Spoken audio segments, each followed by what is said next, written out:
Hello, Root of the Dick Confluence 616, how are you? And this is a video response to Onision. Now, before I get started, I realise that Onision is one of those YouTubers who, whenever I make a video response to them, I always get people asking me, why are you making a response and even bothering with this dickhead? Or words to that effect. Well, you see, the great thing about Onision is he's one of these YouTubers who, no matter what the discussion or the argument is, I can respond to him and it's almost impossible to not look good in any way whatsoever. And that's just a good way to fuel and sort of stroke my own ego. I mean, the only reason Onision is as popular as he is simply because he's not that bad to look at from an aesthetic point of view. I mean, do you honestly think Onision would have 750,000 subscribers and still get people watching his videos if he looked like Brett Keane? I mean, he acts like him. Greg recently made a video on his Onision Speaks channel covering his fourth favourite subject to talk about after himself, his relationships and people who don't like him, and that is vegetarianism.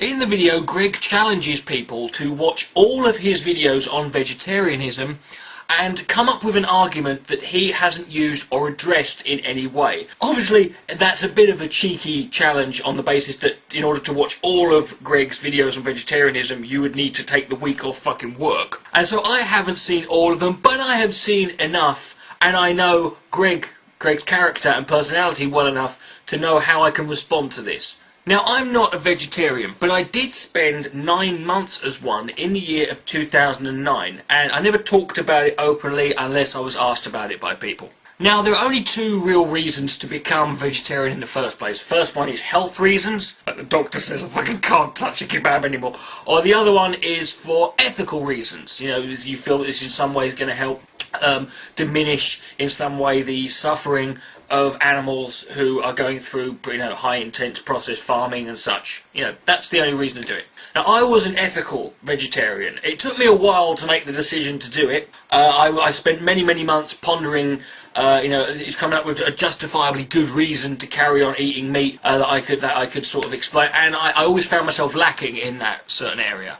Usually the initial reaction and the real main excuse people give is, well, I like it, it tastes good, I like meat. That's fine, but that's not a reason to do something, that's an explanation as to why you do it. I also know from personal experience that I like it, it makes me feel good, is the first reason given by any junkie to justify their intaking of any narcotic that they might prefer. So I decided to stop eating meat, and to be honest, I did really feel good about it. And it was actually the pro-meat eating arguments that I found incredibly lacking. You know, things like, well, other animals do it, other animals eat meat. Well, obviously other animals do it. The problem with this argument is it breaks down as soon as you consider the many things that animals do that we don't. We don't eat our own young. You know, we don't bite the heads off our partners after we've finished having sex with them.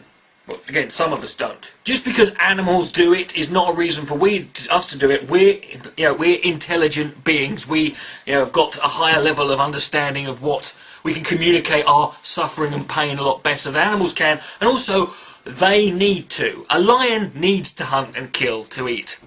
We don't. Then people bring up the idea that it doesn't matter what you do in life, inevitably, you are going to cause suffering and lead, your existence is going to lead to the death of animals. I mean, I'm here in a building that was no doubt built, there were no doubt animals of some description that were displaced or killed because of the fact that I'm here staying here in this house now. But again, yes, you're right, indirectly or directly, there are going to be animals, we're going to bump into each other at some point. There is going to be suffering caused. That's not an argument as to not try anything whatsoever. I mean, the argument seems to be, unless you're going to take it to the extreme, and I'm going to go and live in a tree and eat nettles, and just wear fucking dock leave bikini for the rest of my fucking life, that I shouldn't even bother trying doing vegetarianism, which is kind of weird. It's like saying there's a homeless guy on the end of my street who's hungry, I'm going to give him a sandwich, and you saying, well, what's the fucking point in giving him a fucking sandwich? You know, there's still billions of people starving around the world. It doesn't make any sense. Just because I'm vegetarian does not mean I'm suggesting we all go and live as wild men in the fucking jungle, okay? And to suggest that you're being a hypocrite unless you do, is kind of fucking stupid and missing the point, right? Anything that diminishes suffering, it should necessarily be a good thing. I mean, you might as well use that same argument. Just because there's animals are going to suffer no matter what, that doesn't mean that you can go out of your way to make any more animals suffer. I mean, that's like saying it's okay for me to go outside now and kick a dog in the head because animals are suffering anyway, so what's one more difference going to make? Well, it makes a difference to that animal. You know what I mean? Then people will argue that it's okay to eat animals because animals are on a different level of consciousness or understanding than us, or intelligence than us. And I understand that to an extent, but then you've got to argue that you could make the argument there's a lot of human beings out there who are mentally and physically in a much more diminished state or a much less well-off state than a lot of animals. I mean, if you've got a guy who's, you know, severely mentally disabled to the point where he's almost completely self-unaware and he's paralysed in a wheelchair, is it okay to eat his legs? I mean, if you're hungry, I mean, he won't miss them and he won't notice. And he's not going to notice if you cut his legs off. So, is it okay to do that? And if not, why not? I mean, why then is it okay to eat an animal that might be more intelligent than him? All things considered, the only good argument I could come up with for eating meat was that I wanted to, which isn't really an argument at all, and so based on that I thought I'm going to give vegetarianism a go. Now you might be saying, well, why didn't it last? Well, it didn't last because I'm weak. I'm an addict by nature. I missed eating meat. I actually remember it was when I went to America, in 2009. That's when I sort of knocked it on the head, because I was like, how the fuck can I carry on eating? I'm in America. I'm going to live on eggs for 2 weeks. So I went there and I started eating meat again. And I'm not proud of it. It's not something I feel good about, and I won't defend it either. I'm not going to defend the fact that I do it, because there is no defence of it, in my opinion. To me, eating meat is a bit like smoking. You know, even when I smoked for 17 years. But I'm not going to sit here and say, oh, you know, smoking's a good thing. Smoking's something you should try. No, I'm not going to defend smoking. I did it. But the same thing with meat eating. That's the way I look at it. Now, I realise, Greg, that all of the arguments I've just mentioned have been covered in your videos at some point. So you're probably asking, well, why the fuck am I bringing them up? Well, you see, the reason I never talked about being a vegetarian and my reasons for being one was because of people like you, Greg. Not specifically you, but people like you. You see, vegetarians have this really bad reputation in general for being pretentious arseholes and, you know, stuck-up arrogant pricks who think that they're on a higher plane of consciousness and they're sort of more evolved human beings than people who eat meat. They look down on people who eat meat like that, and they try their best to make them feel bad and sort of, you know, sneer and look down their fucking nose at everybody. Now, I made a promise to myself when I started eating meat that I would not be one of those vegetarians, and I wasn't. And guess what? It wasn't a big deal. When people asked me about it, I told them. And actually what I found out was, it's actually the meat eaters are just as fucking bad as the vegetarians when it comes to being aggressive about their position. There are some people who, simply upon hearing that I was vegetarian, would start getting defensive and go on the offence with me and go, oh yeah, what's your fucking way? Oh, I like you, mate, and start rubbing it in my face. And I hadn't made any. They just naturally assumed that I was vegetarian, that I was going to give them a hard fucking time about it. But that wasn't the case. I don't want to sit here and be one of those vegetarians. I didn't want to. So I'm not going to be. The same way I'm not going to be one of those fucking meat eaters. And when people asked me about it, I explained it to them in the way that I've just done in this video. And guess what? They were quite receptive to it. You know, they might not have changed their position, but they were receptive enough so that they would actually go away and have something to think about. You've planted a seed. Because you're asking people, if you want to convert people to vegetarianism, you're asking them to make a huge lifestyle change. It's not something different, like wearing a different style of clothing or getting your hair cut. This is a major shift you've got to accept. There's going to be problems arising in your life. You've got to change your diet. You've got to make sure that, you know, you've got to understand the fact that when you go to a restaurant, there's going to be less options available to you. You've got to look carefully at everything you eat and buy in.